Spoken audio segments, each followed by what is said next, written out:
Raj was everything Sarah had dreamed of in a partner, forced her to make the hardest decision of her life. She began to sense a growing tension between her and Raj's family. The strain in the relationship began to creep in slowly, and the disagreement seemed to stem from Raj's hesitation to stand up to his family. Welcome to today's episode of Get Real with JB, where we dive deep into the complexities of human relationships. If you have ever felt like the walls around you were closing in or that the people you loved weren't supporting you in the ways you needed, this episode is for you. Today we are exploring a heartbreaking story, a relationship torn apart not by infidelity or betrayal, but by something far more insidious: toxic family dynamics. This is the story of Sarah, a woman who thought she had found the love of her life, only to find herself caught in a web of manipulation, resentment, and emotional pressure that ultimately led to the dissolution of her relationship. She loved her partner, but the weight of his family's influence and the painful realization that she wasn't valued the way she deserved to be forced her to make the hardest decision of her life: to walk away. Stay with me as we explore the complexities of family influence, the silent struggles that people face behind closed doors, and the painful process of recognizing when love is no longer enough. A small disclaimer: to protect the identity of those involved, the names in the story have been changed, but the emotions shared are 100% real. Sarah had always believed in love, in the kind of connection that could transcend obstacles and last a lifetime. She had witnessed it through her parents' relationship, the way they had weathered life's storms together with unwavering commitment. She had always imagined herself in the kind of partnership, one built on mutual respect, support, and a shared vision of the future. It was in the early months of her career during a work event that Sarah first met Raj. He was charismatic and warm, someone who instantly put people at ease. His infectious laugh and easy confidence made him well liked among their colleagues. But there was something different about him to Sarah, something deeper that resonated with her. They were both in their early 30s, navigating the demands of their careers, balancing professional ambition with personal dreams. Their first conversation was about work, but soon it turned into personal matters: shared hobbies, books they loved, travel dreams, and the complexities of family dynamics. There was an instant connection, a sense that they understood each other in a way few others did. As the evening wore on, Sarah found herself drawn to Raj not just for his charm, but for the way he listened, the way he made her feel seen. She hadn't experienced the kind of emotional connection in a long time. Over the following weeks, their interactions deepened.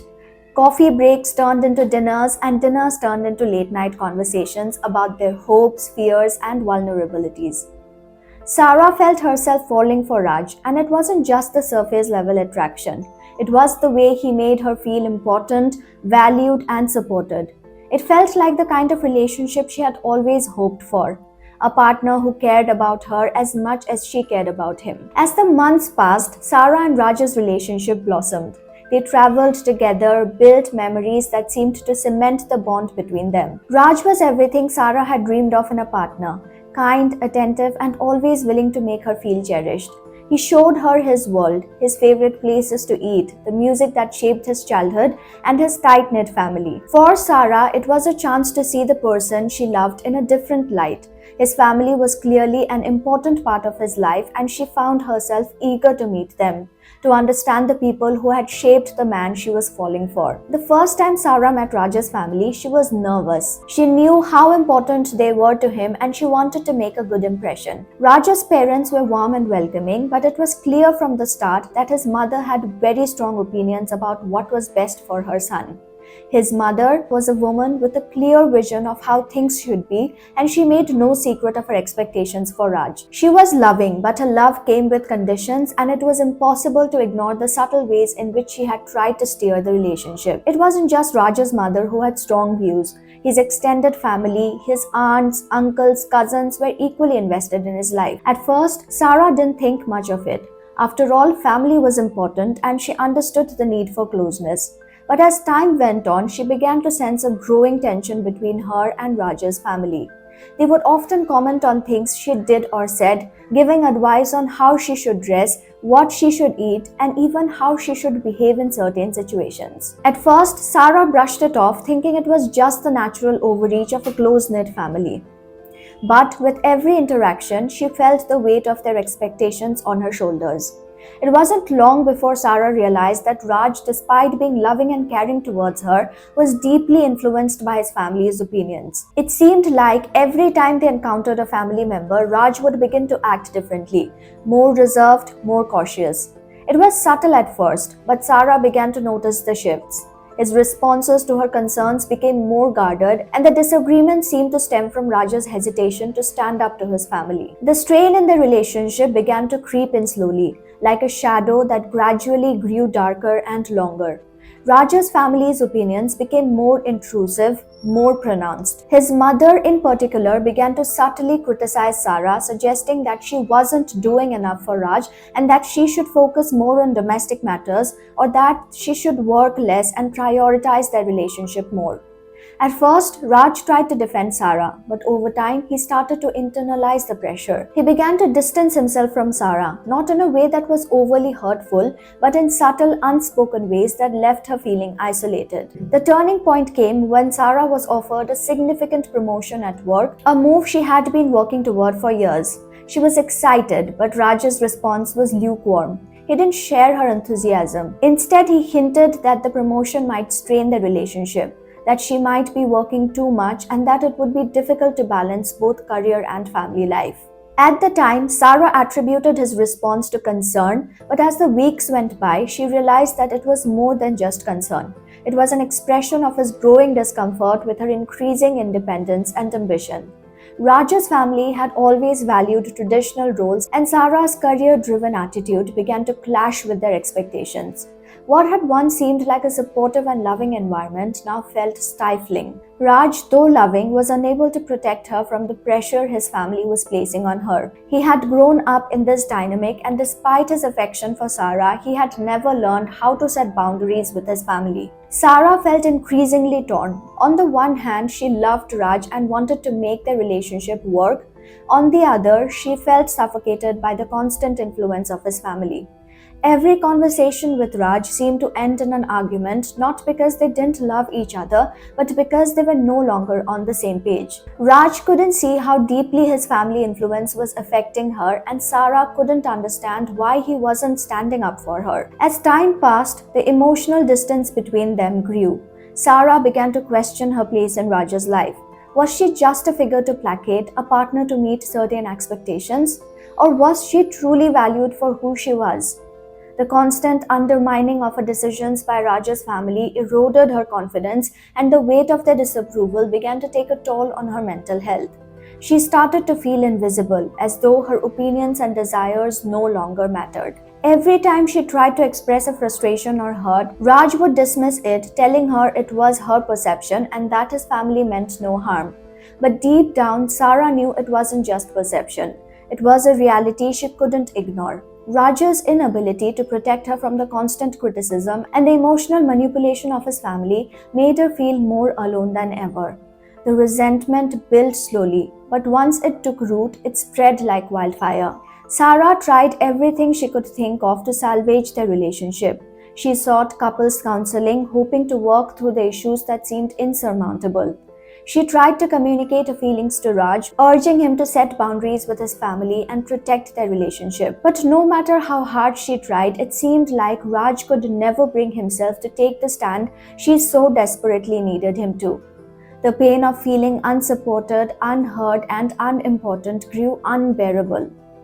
The relationship that had once been a source of joy now felt like a constant battle. The breaking point came one night after yet another family gathering where Sarah had felt alienated and disrespected.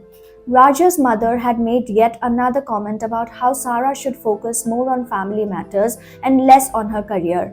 This time it was different. Sarah felt a surge of anger, frustration, and sadness all at once.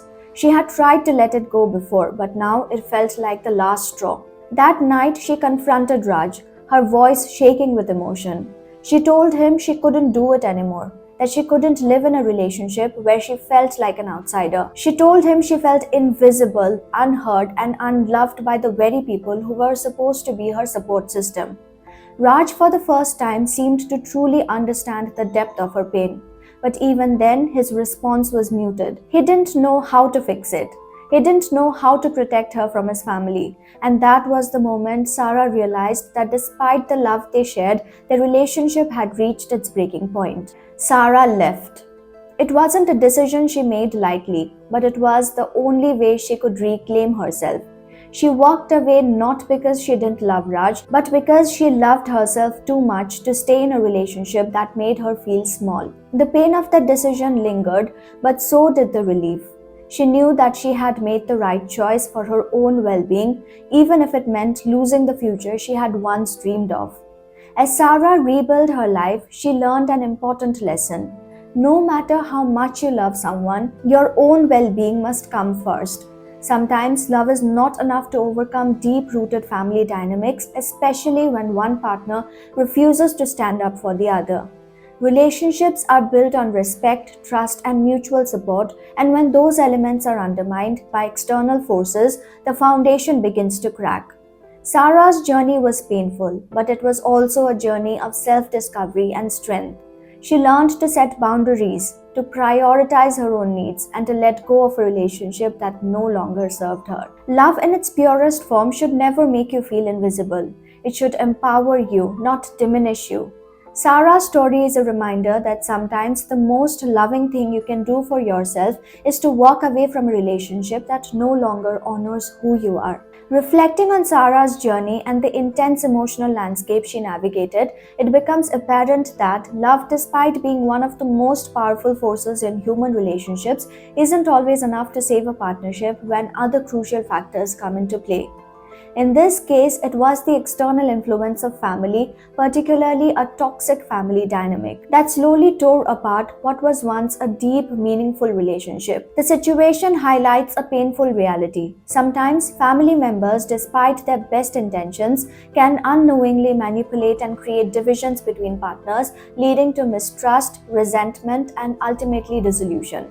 Sarah's pain wasn't just a fleeting discomfort, it was a constant gnawing sense of being unseen, unheard, and unsupported.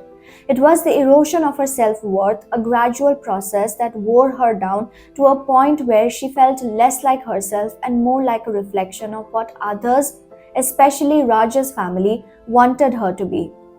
This shift is something many people can relate to. When you are in a relationship, especially a marriage, you are meant to feel like your partner is your safe space. But when that safe space becomes an arena for conflict, emotional neglect, and manipulation by others, the damage is profound. One of the key elements that stands out in Sarah's experience is how she constantly tried to work things out, pushing herself to adapt, to please, to fit into a family dynamic that was never truly accepting of her. She gave everything she had, yet no matter how much she tried to be what Raj's family wanted, it was never enough. It's a heartbreaking realization that many people face in relationships that involve toxic family dynamics.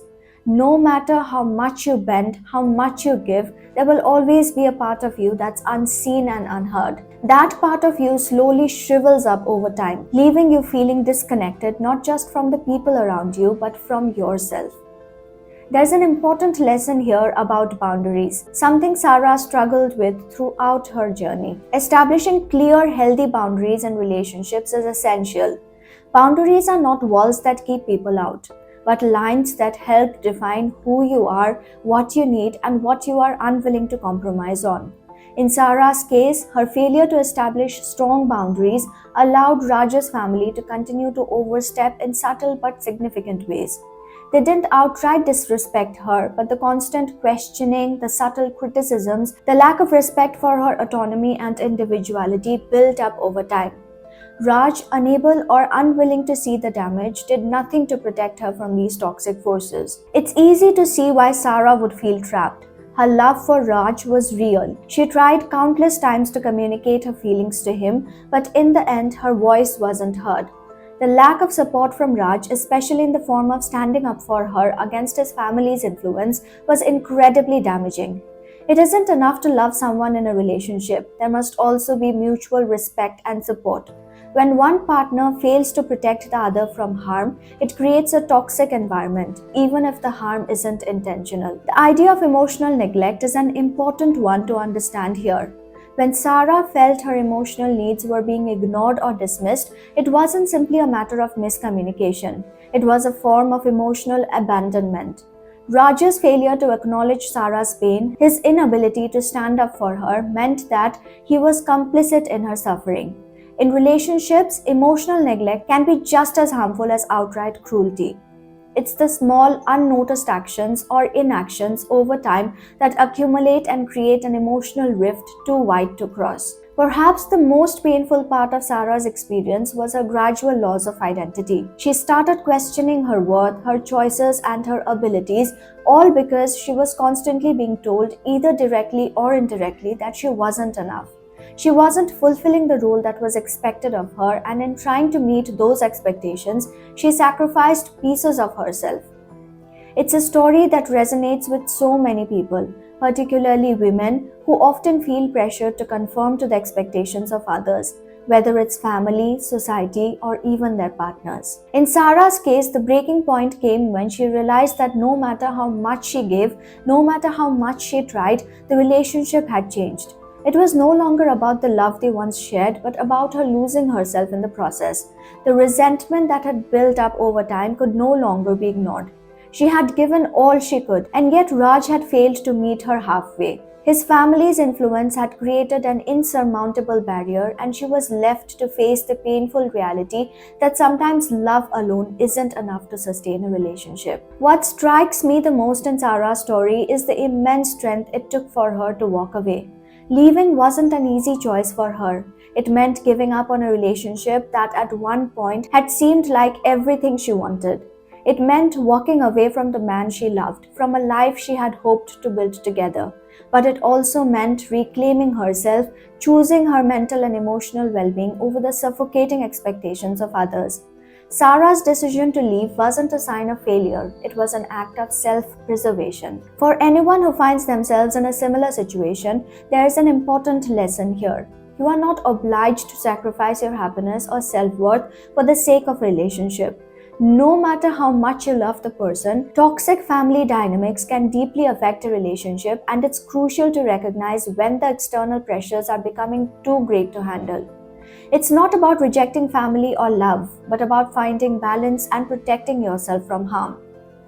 In the end, Sarah's journey teaches us that setting boundaries, advocating for ourselves, and recognizing when a relationship has become unhealthy are critical to our well-being.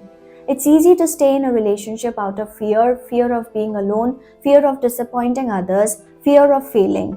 But choosing yourself, choosing peace, and choosing to walk away from something that no longer serves you is an act of immense strength. It's important to remember that no relationship, no matter how deep the love, should require you to lose yourself.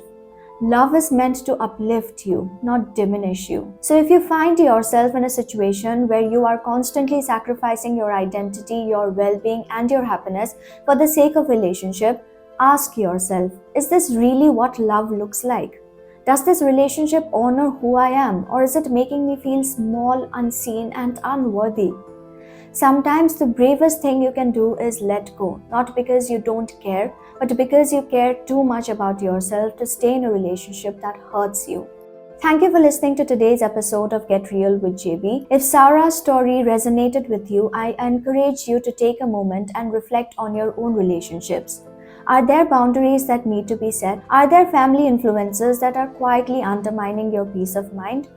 Remember, the most important relationship you'll ever have is the one you have with yourself. If you are struggling with any of the themes discussed in today's episode, I urge you to seek the support you deserve. You are not alone. Until next time, take care of yourself and those you love, and keep it real.